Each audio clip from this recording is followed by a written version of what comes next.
The really cool thing on this journey that I was on, I think that I was always a seeker, even when I was younger. I wanted to believe, but I struggled with belief because my mind would just have so much doubt.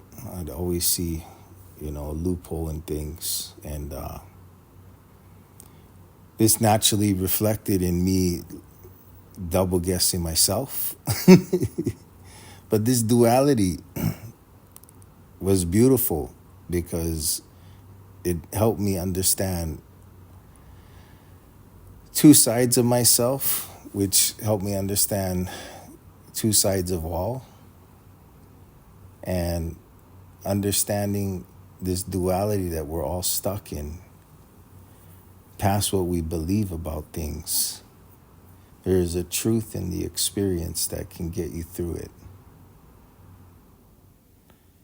And understanding this experience that's going on and not judging it, not putting a label on it, not defining it, learning to experience it, learning to understand what it's teaching you, understanding how your system is reacting,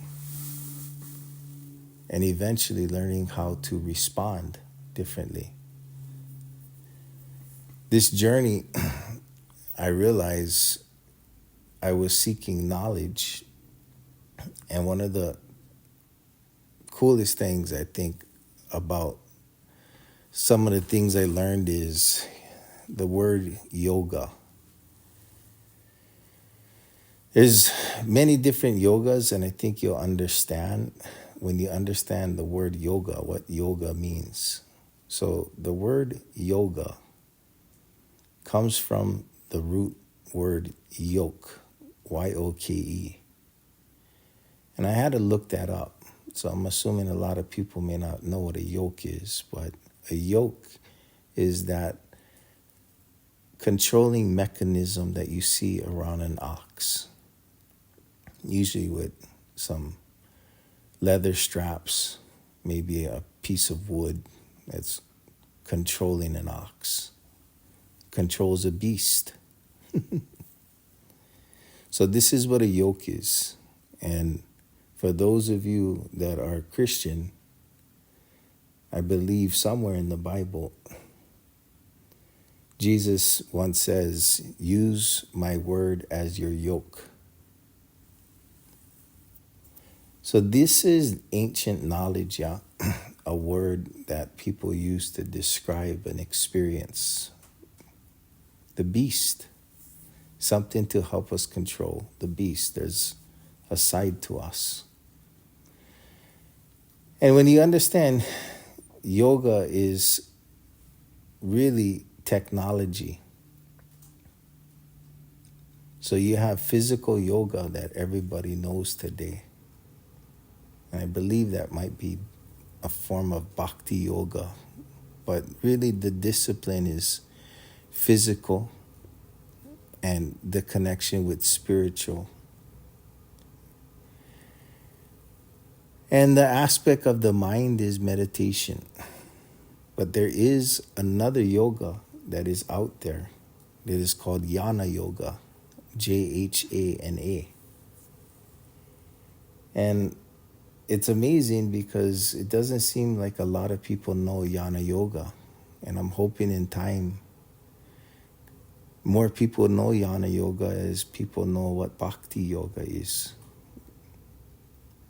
And the interesting thing about yoga is if you YouTube Swami Vivekananda, I'm not even going to try to spell it, but Vivekananda. He is the Swami that is responsible for bringing yoga over in the 1800s and had the foresight to transcribe the lessons as he wanted to pass on this spiritual knowledge. Spiritual knowledge, yeah. So this is Jhana. What is spiritual knowledge? What is the self? So that's what really attracted to me. However, I don't have a Jnana yogi that I'm learning from. And what I'm learning from, I'm sharing with everybody. As I don't think this is that difficult, but we need knowledge. Once we have knowledge, oh, it's so easy. And this is, to me, so much easier than learning math. So I use math as an example because it can be learned and taught and explained, but it's not easily comprehended. It takes time. But once you know it, you forget the teacher that taught you it. You forget their name, but you always know how to do the math. So that's what this stuff is. All the lessons along the way, you're going to learn. You're going to throw it away when you have an experience and you have a knowing. And if you know how, you're on the path of Jhana Yoga. Maybe one day we'll be able to find some yogis out there that can help us. But until then, luckily we got YouTube, Swami Vivekananda. You can listen to him.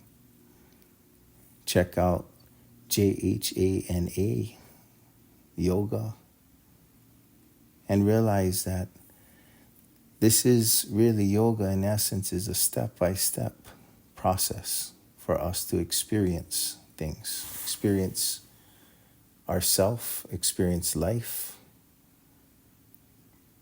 So keep looking at knowledge and applying knowledge and to define what knowledge is and understand that there is 3 knowledges for us to know.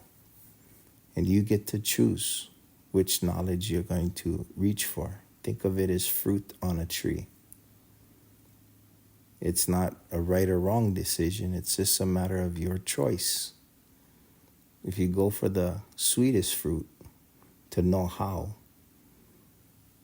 well, you're going to see what that experience is like. We are what we eat, yeah. So go for the highest, sweetest fruit in life, the highest knowledge in life. Know how, stay on your journey and keep pursuing knowledge. And knowledge of the self is the ultimate knowledge. And you'll find this in the Bhagavad Gita, by the way. So Bhagavad Gita is a good read as well. Good luck on your journey.